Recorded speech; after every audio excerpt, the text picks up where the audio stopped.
Thank you for joining our live Q&A. So excited to see hundreds of people from around the country join us. And we are excited to dive in and answer as many questions as possible. If we don't get through all the questions today, we'll definitely be back as we're planning to go live on a weekly basis moving forward to help as many nonprofits weather the storm and help them make this pivot into digital fundraising for the foreseeable future. So thank you for joining. We hope that today's live and Q&A is helpful for you all. So my name is Justin Wheeler. I am the founder and CEO of an organization or company called Funraise, and we service nonprofit organizations. We are a CRM fundraising platform that helps organizations just provide better experiences for their donors and so forth. But today we're not here to talk about the company. We're here to answer questions about what's going on in the fundraising landscape as a result of COVID-19. And so we are going to open it up for questions. And there's if you're looking at the screen, there's a Q&A tab. So please feel free to start writing in questions. You can also upvote and downvote questions, and we'll just kind of take it by priority. And then if you want to get in touch and if you want to have more conversations around some of the things you're thinking about, I'm happy to be a resource to anyone. And so you can shoot me a text or give me a call. My number is 562-242-8160. Happy to text this out to anyone that wants a copy of this. We're also going to send an email of this once we complete it. You can also shoot me an email, justin@funraise.org. So yeah, it's awesome to see everyone participate. I think, as we look at how much our world has changed in the last few days, the inspiring thing that has happened is we've seen, humanity come together. I've been a part of so many conversations with nonprofit practitioners, fundraisers, leaders, sharing advice, sharing the way they're approaching this changing reality. And nonprofits historically have been so good at just supporting each other and getting through hard times, which is one of those times that we're in right now. So a couple of things I want to share, and then we're going to just jump straight into the Q&A. One is I want to start off with a little bit of hope. We if we look at history, if we look at major events that have happened in our country and in society, the recession in 2008, other world disasters, a trend that we see is that household giving typically increases, right? I expect that corporate giving, foundation giving, and high net worth giving will slow down for a bit, but individual household giving, which makes up 74% of total charity in the United States, typically increases. So as you're thinking about what does this mean for my nonprofit? What does this mean for our fundraising strategies? One of the things I want to encourage you, don't put your fundraising on hold. You have a segment of donors who are hungry to do something to get involved, regardless if it's related to COVID-19 or not. So fundraising teams, don't shut down your fundraising operations. Figure out who are the donors we need to be speaking with, who are the donors we need to be communicating with, talk to them, and there'll be some donors that are just not ready for conversation yet. So I wanted to give that as an encouragement that, yes, we're in some hard times, but typically we see generosity of donors increase during times of disaster and so forth. Wanted to start with that. We're going to transition into some questions now. We've got lots of questions coming in. I'm just going to take it from the top here, and we'll go. One question that's hot that I've answered 100 times in the last 2 days. I'm going to start there, and then we're going to jump into the Q&As there, and I see a lot of these questions here. So first question is, people are asking, okay, we have all these events, we've canceled them, we need to go virtual, and so live streaming has become a huge topic on the internet, across LinkedIn, across all social medias. It's what platform do I use to live stream, or how do I live stream? So there's a couple different ways to answer that question. First, if your organization is looking to live stream a keynote presentation, the leadership just wants to live stream to their audience, and you're going to be using your laptop or your phone to live stream, then it's really a matter of just connecting with the platform where your audience is. So if you have a YouTube channel and you've got thousands of subscribers, stream to YouTube. That makes the most sense if you're talking to your audience. If you're looking to bring on content creators, broadcasters, influencers, individuals who will use their stream to promote your nonprofit organization and to fundraise on your behalf, platform that I think is one of the best, that has over 15 million daily users, has a great built-in audience, is Twitch. And so we can get more into the specifics around that, but that's just wanted to kick it off there because it's been a question we've been getting a ton. Okay, so first question from Jeremiah Lane. Do you think that it's insensitive to still make asks during a time of crisis, especially with the current status of the stock market? Jeremiah, great question. I alluded to this in the beginning. Here's my take on it, and I'll give you, as from a donor perspective, someone who gives to charity. I think that if you're looking at high net worth donors, foundations and corporations whose portfolios have just taken a big hit, it's probably not the best time to ask them to contribute. If you're looking at your annual fund, individuals maybe who aren't as invested in the stock market, I think that it's perfectly appropriate to craft messages to those types of people. I think also this is where platforms or channels like peer-to-peer fundraising can be incredibly effective, where you ask your supporters on your behalf to raise funds for you. You may your work may not be directly related to COVID-19 responses, but it's going to be impacted as a result of what's happening around the country. And so you still need to raise funds and you still need to support your mission. Your mission is so important. So you have to continue to fundraise, use technology, use digital platforms. Peer-to-peer fundraising is a great way. So that's my take on that. Nancy Erickson. So how to tailor online fundraising. Let me go back up. How to tailor online fundraising for older, less tech-savvy donor base. Okay, so this is a great question, right? I mean, you can't meet donors one face-to-face right now. You can't host events, and so how do you get a older demographic or a donor base that's not used to giving online? How do you get them online to give? So I guarantee you that everyone in your donor file, regardless of their age, has opened up a text message. Everyone, right? The world operates around text messages, and it's not discriminative. It does not discriminate against age. So I would use text to give to communicate with your donor base right now, and provide a very easy experience for them to give online if that is an appropriate thing to do at this moment. Again, segmenting out your donor types, the types of donors that you have, sending a text message, asking them for support, or just responding to what's going on, checking in with your donors to see if they're okay. And here are some ways that you can participate. Here are some ways that you can give as a result of these normal channels maybe being closed down for us right now. So putting together some sort of resources around that, I think, could go a long way.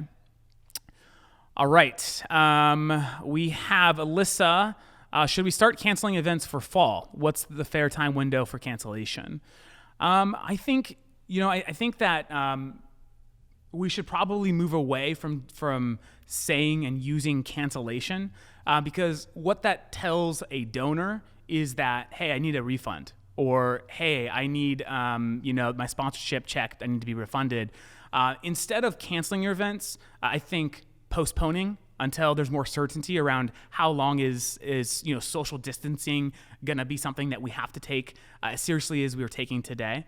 So postponing it until further notice, and then also replacing it with something virtual, right? So something that I've talked with a lot of nonprofits about recently has been to take a look at if you've had an event that was being ticketed and people have already purchased tickets, ask them to fundraise on your behalf through a peer-to-peer fundraiser. Ask them to be a matching donor with the funds that they would have used to buy a ticket or donate at the event, and then to integrate that with something like Facebook fundraising and to use the network effect to raise and try to make up for the loss at the event. As it relates to the fall, I would say it's probably too early to start canceling fall events or even making any mention of postponing fall events. Just take it week by week. That's what I would say, is take it week by week, communicate with your donors saying, hey, we're following the situation, and every Friday we're going to provide an announcement on anything that we have on our calendar that may or may not be canceled or postponed. Ella, question is, does Fundraise have online auction capabilities? Fundraise does not have online auction capabilities for goods if you're trying to auction goods like you would for, like at an actual event. So like a silent auction and so forth. So there's a couple great tools out there. Winspire is a partner of ours that we have worked with, and GiveSmart is another example. We'll post some more examples, live examples to online auctions here coming up. Is live streaming an option to consider? Thoughts on Facebook Live or YouTube? This is from Kiera Carr. So live streaming is absolutely an option. I mean, I think regardless of the situation we're in, it's a great channel. In the last 3 years, live streamers on Twitch have raised $250 million. So there's a lot of opportunity for live stream fundraising. So where do you stream to? Again, it goes back to who's the audience. If you're creating the content as the organization and you're streaming to your audience, where do you have the biggest following? Is it on Facebook? Is it on YouTube? Why not stream to both? There's definitely technology that allows you just to stream to any site that allows live streaming. So there's that to consider. Are there ethical implications for trying to raise money for an organization when people are concerned for their own livelihoods, businesses, and family? That's a great question. So I'll speak, from my perspective as a donor and someone that supports many different nonprofit organizations. I really care about the causes that I support. And if all of a sudden they stopped asking for money, or if they went out of business because their donors stopped supporting them, think of the impact that would have on society as a whole. So I think that it's not unethical to continue operating your business, and it's going to be up to the donor to respond. And I would say to any fellow donors out there that are listening, to give nonprofit organizations grace. This is incredibly complex situation. There's no playbook in terms of how to actually handle it. And so I think as donors, we need to give you nonprofits a lot of grace as you figure this out. But I think it is your number one priority to ensure that your business can continue to deliver on its mission, whether it's this year, next year, and beyond. So I don't see there to be any ethical problems with asking donors to still support. Some may not want to, or just may not be in a position to, but don't stop inviting people to continue supporting their mission. Is there a platform that allows virtual event with live stream and then donations too? This is Medical International asking this question. So Fundraise actually has a platform that allows you to integrate our fundraising capabilities, so peer-to-peer fundraising, donation forms directly into a live stream through an integration with Streamlabs, which is something that you can create overlays, donation notifications, and so forth, so that live stream is interactive for the people watching it. So there's definitely tools that can help with that. This is from Rose. How do you keep sponsors engaged in your cause and stop them from withdrawing from postponed events?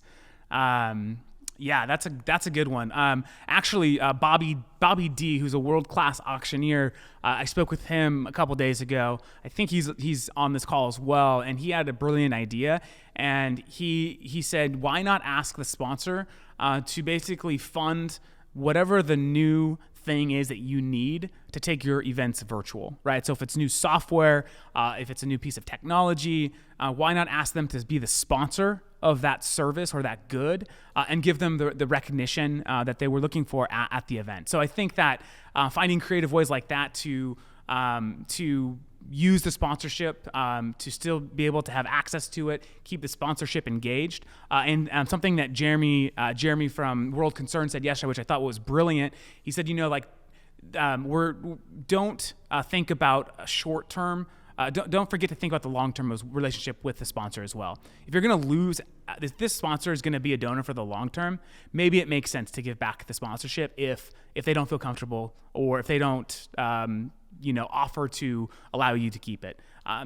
Don't lose out on the potential long-term relationship with a sponsor. So it's case by case. Clear, transparent communication with the sponsor, I think, goes a long way. Okay, do you recommend doing something live at a specific time, pre-recorded, and asynchronous, or some combination? That's a great question. This is from Rachel. So I think like the idea of live is that it kind of helps recreate what the experience would have been if we were all together. So I think there's definitely appropriate times for that sense of a live stream sort of event with your community. If you're looking for something that's less spontaneous and you want it to be more polished, pre-recording is a great option too. So it really just kind of depends on what the event is, what the outcome, what the desired outcome is, and make a decision from there. Do you think rescheduling or an event or postponing is better? I think again it's going to be very case by case depending on the event and the season. I would say, again, stay away from canceling at all, because that denotes then the donor and supporter could do nothing. Instead, use the word postpone, or say, this is what the event is now going to look like. It's going to be virtual. We're going to host a Zoom virtual meeting. We're going to do a live stream on this day, whatever it might be, to replace that event with something where you still gives you the opportunity to raise the funds that you need to raise as an organization. This is from Heidi Boyd. Do you think direct mail actually be more successful now because more people are craving personal connection at home? We are all clinging to screens and digital media for news updates, but perhaps a very personal direct note/letter with a tasteful ask will be more successful than a typical appeal was in recent history. That's a very interesting perspective. That's a great question. So I think direct mail is a great, from my experience, and I know, many of you have different experiences with direct mail. I've seen direct mail to be the most effective as a post appeal engagement strategy to thank donors and to keep you top of mind in a way that doesn't feel like spam, in a way that's very personalized. I like this idea of a direct mail piece that's handwritten, that's customized and personalized for the donor, and maybe and for some of your largest donors where it doesn't make sense to make an appeal, maybe it's just a handwritten note saying, hey, I know this is a lonely time, we just want to let you know we're thinking about you. I like that idea. I think that's good, and I would experiment with that for sure. How do you run a virtual wine tasting event? That is, invite me to it, please, because I would love to be a part of that. I never hosted a virtual wine event, so I can only give you an idea. I would use something like Zoom to basically set up a time where everyone's gonna appear on video and has their wine glasses, and maybe bottles are shipped out to their homes, and you have a wine tasting together over virtual. We do, my company, we're going to be doing a virtual happy hour next week. We're a company that most of us work in an office but have been remote since Monday, and so we still want to keep the culture up. So we're going to do a Zoom virtual cocktail hour. So I think that could maybe be applicable for the wine tasting as well. What is your advice on turning walk or run fundraisers into a virtual event? Okay, so yeah, that's a good one. So you got a lot of spring 5Ks happening. So how do you turn a 5K into a virtual event? So I've seen some people do this recently, and it's been pretty interesting. So create a campaign out of it, right? Have a campaign landing page, have individuals, the walkers continue to still have their like their registration, peer-to-peer page, and have them live stream a walk around their neighborhood. If it's an area where it's safe, in their backyard, in their house, around the kitchen, wherever it might be, just be active, get out, live stream it, and throw it in a different way, more individualized way for now. But that could be one way to accomplish that. What technology do we need to execute a professional virtual gala? I think a great, depending on what you want to do.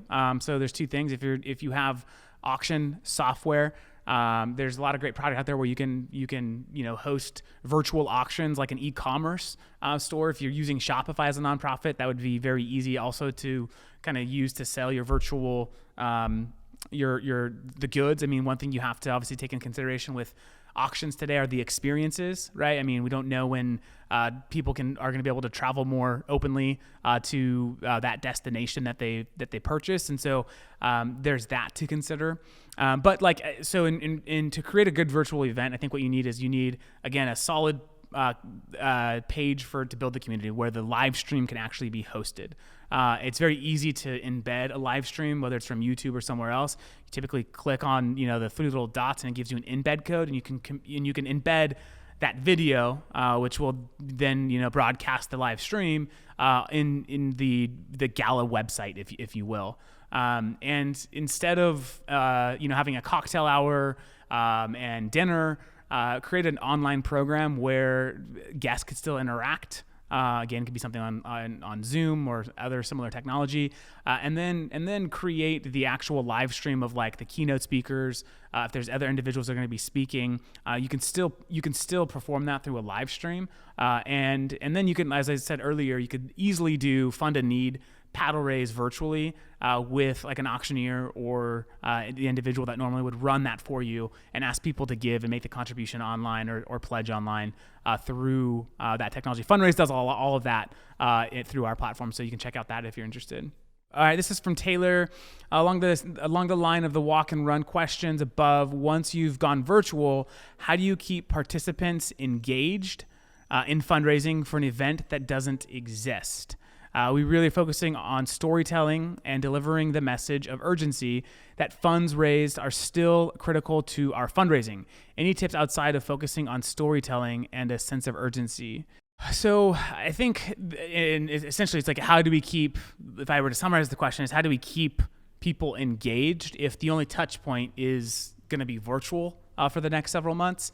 There's, I think the benefit you have is if you already are attracting, digital donors, a demographic of donors that is already kind of engaging with you online, is these are omni-channel donors. These are donors that are interacting across different channels. So whether it's texting, whether it's through LinkedIn, whether it's through your social media or email, they're basically omni-channel donors. And so I would sit down with the fundraising team, the marketing team, and talk about an engagement strategy that allows you to stay top of mind. So maybe over the next 4 weeks, we're going to send out a couple of different text messages. It's going to be to check in with our supporters. We're going to share a story of our work still happening and what we're accomplishing. And maybe it's a third one is a soft appeal, something like that. And just continue to create that sort of engagement strategy across different channels.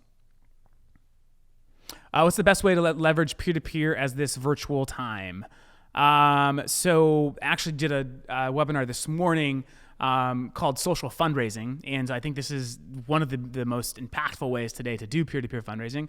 And so you have your traditional peer-to-peer site, ask people to come and create fundraising pages, and then it's integrated with Facebook. So it creates this mirrored campaign for the individual. So now they have a campaign on Facebook and they have a campaign on the platform they're using for peer-to-peer fundraising.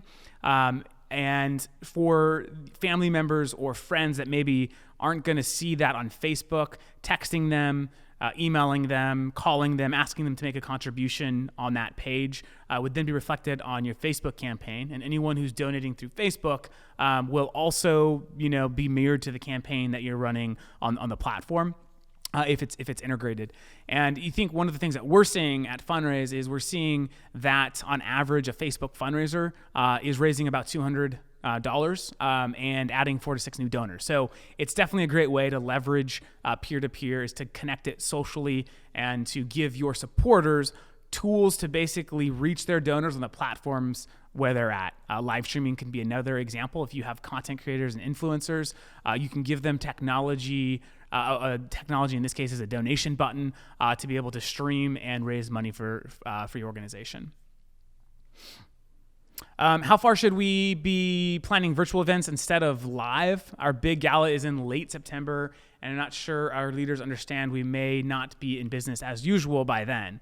That's a tough call. No one knows how long social distancing is going to be a part of our normal way of life.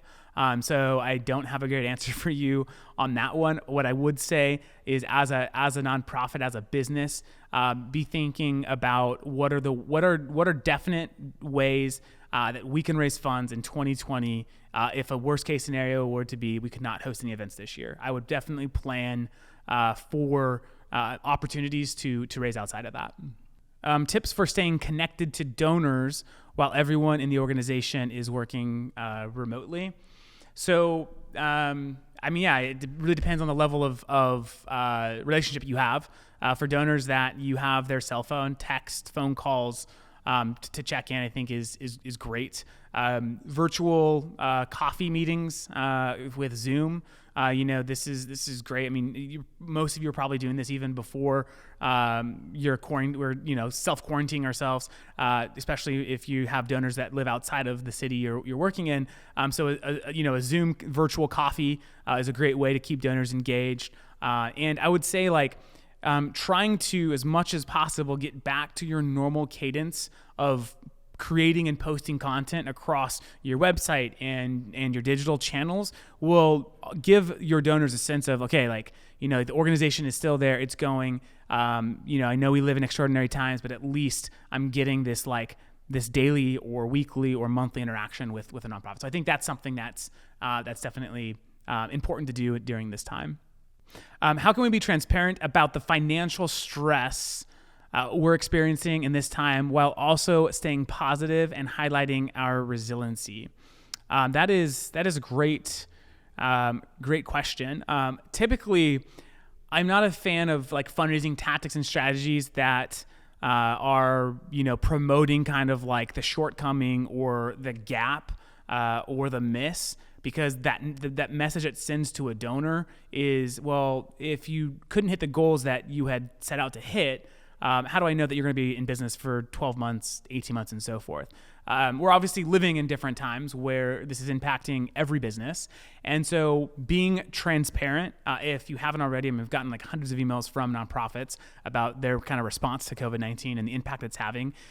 Make sure that you update your entire donor file on how COVID-19 is impacting your nonprofit, financially, program-wise, and so forth. A great example is Liberty in North Korea.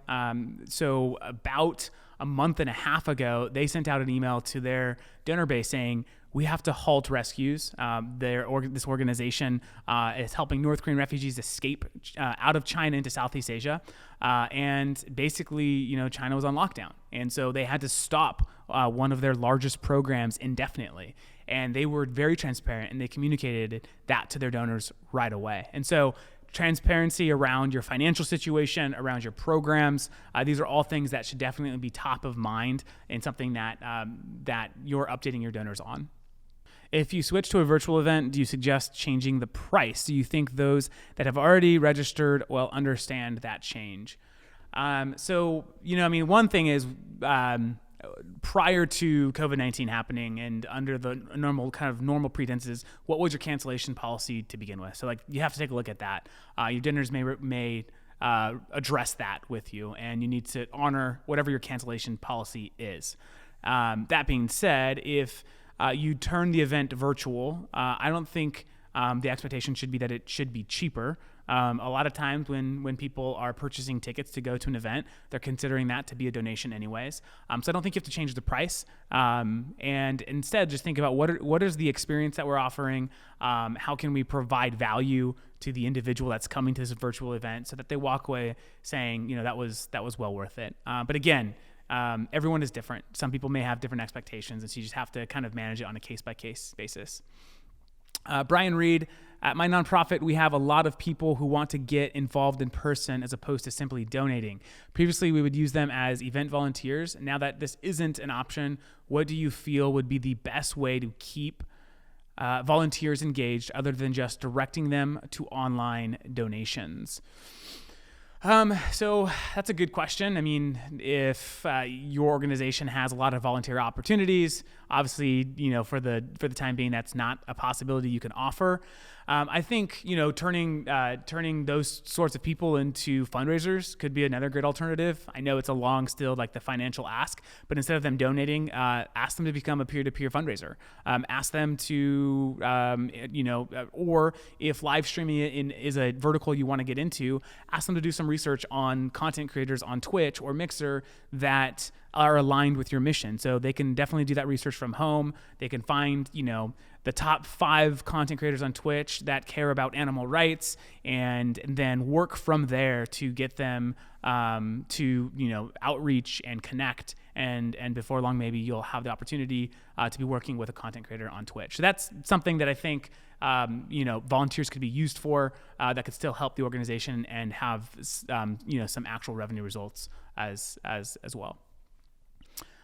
We've postponed our peer-to-peer event from April to May until June. How can your feature on Funraise? We do use Funraise. Keep our registered. It's fundraising. I'm not sure if I totally understand the question, but I think what's being asked is, at least what I will assume is, can peer-to-peer funders still fundraise even if the event doesn't have a hard date yet, because it's changing? I mean, if the event's going to eventually be turned virtual, I think, and that's communicated and that's transparent with the peer-to-peer fundraisers. Just say, hey, listen, this event is going to look different than what we originally had planned. So continue to fundraise. We want to hit this goal. We still need to raise the funds that we're hoping to raise through this event. It's just going to be a little bit different, and we don't know the exact time frame. I think most of your supporters will understand that. Should I make my virtual gala public or invitation only? That's a good question. You could still sell tickets to your virtual gala.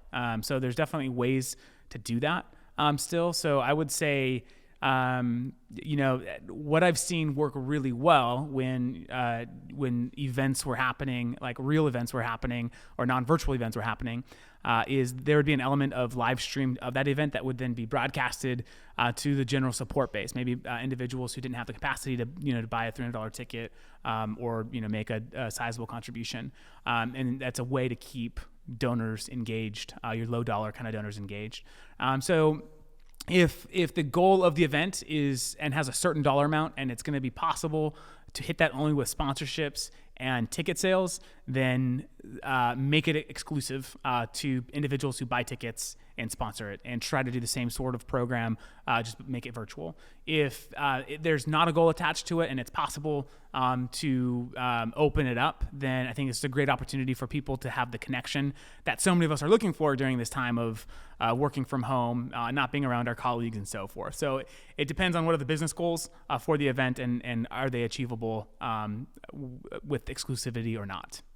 In place of our next 5 walks, this is William White, we are pivoting to an online rally, open to ideas for raising money. If you could, William, would love to hear more about the rally that you are planning, and then we'll come back to that question. So if you're still on, I would love to get a little bit more information on that. Okay, how do you suggest is the best way to thank past donors and ask them to consider supporting fall events, knowing many of these businesses are losing money, specifically the New York stock market and financial firms? So I think now more than ever is a great opportunity to relaunch or to launch a new monthly donor program. So, Charity Water is a really great example. And what they've done with their monthly donor program. Last time I checked in with them, they were up to about $10 million in annual revenue just from their monthly donor program, which they call subscribers. And all of us on this call are subscribed to something, whether it's Netflix or some other service that we pay monthly for and that we get value from. As organizations, the work that you're doing, the people that you're helping, or the causes that you're working on offers great value to a donor. Charge for it. Ask them to give $25 a month, ask them to give $50 a month, whatever's appropriate. And there's no better demographic of donors to start asking that to than people that have given in the past.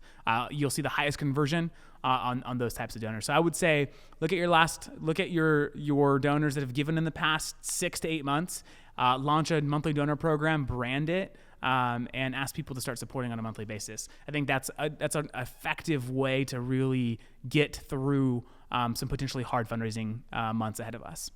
Advice on promoting a virtual fundraiser during this time of sensitivity, especially when you aren't a nonprofit on the front lines of combating COVID-19.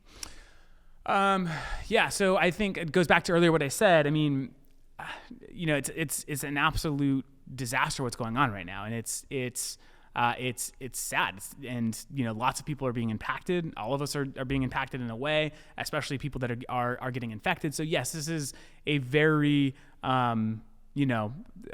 unfortunate thing that's happening, but so is North Korean refugees not being able to get out of China. So is that homeless person that your organization is responsible for feeding. All of you have missions that aren't related and could cause the same fatal results if you don't step in and help. So I think that it's not insensitive to continue fundraising for your mission, even if it's not related to coronavirus. I think it's your responsibility as a nonprofit leader and fundraiser to do all that you can do to continue your mission as a nonprofit. So again, I would not be offended organizations that I support if they came back and reached out for more support. I think that is a very normal thing regardless of the environment. How are people adjusting to working from home? Any tips? I feel like I'm being asked to do even more without the resources I'm used to having. That's a great question. I think that one of the things we intended to do here as a company was to do some trial work from home days, but then this progressed so quickly that we bypassed the trials and just moved our entire team remote on Monday. So we didn't have any trial runs of it.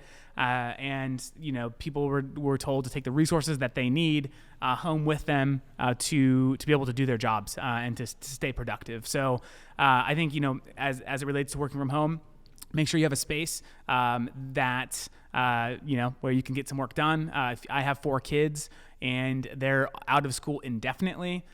So one of the things I did on Monday to mentally prep for working from home is I watched that BBC clip where this man was being interviewed and his kid came in and he was so rude to the kid and then his wife, and he was on national television. I watched that and was if this happens to me, I'm going to be a kind human being. And everyone on the other end of these Zoom calls and so forth, everyone just needs to show each other grace. We're all working in environments that aren't normal and that aren't used to. So just show people grace. Okay, we're going to take a few more questions. And then again, we're going to record, this is being recorded and we'll send it out to everyone. And we're actually going to continue hosting live Q&As for the indefinite future as long as people keep showing up and have questions. And we'll bring in some special guests as well to be a part of answering more questions. We received a lot of support from other vendors and industry experts and practitioners that want to just basically give as much information out as possible to help nonprofits. So we're going to bring more people in as well to be a part of the conversation next time. So we're going to answer a couple more questions and then we're going to wrap up. Okay, can you tell us about Fundraise's live giving abilities during a virtual event, i.e. text to pledge or ask moment? So there's a couple different ways to achieve basically virtual giving for in an event context. So I'll name a few. One is if you are live streaming You can use our integration with Streamlabs to create overlays for donation alerts and other kind of other data to be displayed on screen. So if Bobby D is running my auction and he's asking someone to fund the need for $50,000, and someone clicks the donate button that's on the live stream via Streamlabs, they make their contribution. You'll see Justin Wheeler donated $50,000 for this specific thing. So there's that component for more kind of advanced live stream fundraising that could work really well. And then also, or if you weren't doing something like Fund the Need and you're just asking people to contribute, we have other tools like Text to Give, where you can text your virtual attendees and ask them to make a contribution. You can also embed giving forms on any domain that would interact with an actual campaign site that shows live progress, leaderboards, and so forth. So lots of different tools that we have to help you with your virtual event fundraising. How do you keep sponsors engaged? I thought I answered a question like that, but in case it was missed, so how do you keep sponsors engaged? And I mentioned Bobby D came up with this idea of asking them to potentially sponsor new technology that you might need to fundraise in a digital landscape. So maybe that's a software, maybe that's some other piece of technology, and they get the recognition for that. Just as a really practical example, it's like, all right, we're going to take our event virtual. We're going to run a peer-to-peer campaign, integrate it with social media. We're going to have sponsor A sponsor the cost of that, and that's going to get promoted throughout the campaign. It's going to have thousands of people that come and view the campaign, hundreds of donors, hundreds of fundraisers. So they're going to get the recognition for sponsoring that and allowing you to continue raising funds. So that could be an example of how to keep sponsors engaged. Is what are the new costs that are associated with changing maybe some of your strategies and asking them to fund those strategies. All right. I think we are going to wrap it up for now. If there were any missed questions, we'll comb through all of the questions that have been entered in, and make sure to try to answer those, whether written or in future Q&As that we host. We will be emailing out this recording. And again, if there's anything that I've said, or if there's anything that I can talk with you that you want some one-on-one time, I am happy to talk to any nonprofit leader out there to help you through these challenging times. So just to re-provide my information, you can reach my cell phone. It's 562-242-8160. Feel free to text or call. Text before you call so I know who you are. We'll get the best chance of me answering my phone. And then, or you could shoot out an email. It's justin@fundraise.org as well. If anyone on the call is interested in checking out the Fundraise technology and how it can help you basically navigate new strategies or how to replace events with virtual events, we'd love to show you the product if you're interested. And so there'll be a link that we send out that you can schedule a time to check out the product if that's helpful for your strategy, or if it's relevant to the ways that you need to pivot. So thank you everyone for joining.